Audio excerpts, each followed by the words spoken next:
Hi friends, ఈరోజు మనం తయారు చేసుకోబోయే రెసిపీ స్వీట్ కార్న్ పులావ్. ముందుగా 2 గ్లాసెస్ ఆఫ్ బాస్మతి రైస్ తీసుకుని మంచిగా వాష్ చేసుకుని 2 అవర్స్ నానబెట్టుకోవాలి. నానబెట్టుకున్న రైస్ని పక్కన పెట్టుకుని స్టవ్ ఆన్ చేసి ప్యాన్ పెట్టుకుని 2 టేబుల్ స్పూన్స్ గీ, 2 టేబుల్ స్పూన్స్ ఆయిల్ వేసుకుని అవి కొంచెం హీట్ అయిన తర్వాత మనం ముందుగా కట్ చేసి పెట్టుకుని ఉంచిన ఆనియన్స్ ప్లస్ ఈ బిర్యానీకి యాడ్ చేసే మసాలా యాడ్ చేసుకోవాలి. ఇవి కొంచెం ఫ్రై అయిన తర్వాత కట్ చేసి పెట్టుకుని ఉంచిన ఆనియన్స్ యాడ్ చేసుకోవాలి. ఇవి కొంచెం దోరగా ఫ్రై అయ్యాక దానిలో 2 పచ్చిమిర్చి, కొంచెం కరివేపాకు యాడ్ చేసుకుని కొంచెం అల్లం ముక్క, 5 వెల్లుల్లి రెబ్బలు తీసుకుని మిక్సీ పట్టుకొని ఆ మిశ్రమాన్ని కూడా యాడ్ చేసుకోవాలి.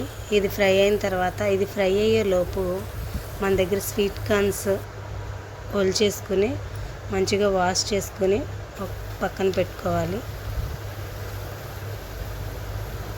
ఇవి ఫ్రై అయిపోయిన తర్వాత మనం ఏదైతే పక్కన పెట్టుకున్నామో స్వీట్ కార్న్స్ని యాడ్ చేసుకుని ఒక 2 మినిట్స్ ఫ్రై చేసుకున్న తర్వాత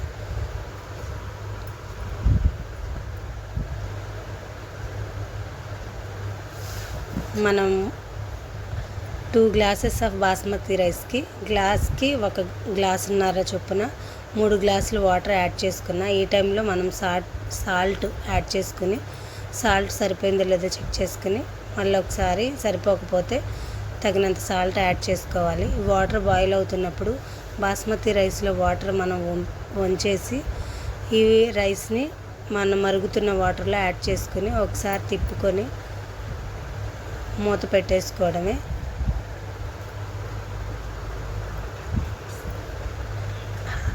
టెన్ మినిట్స్ తర్వాత చెక్ చేసుకుంటే tasty sweet corn pulao ready. ఒకసారి ట్రై చేయండి. సీజనల్లో వచ్చేది కాబట్టి ఒకసారి ట్రై చేయండి.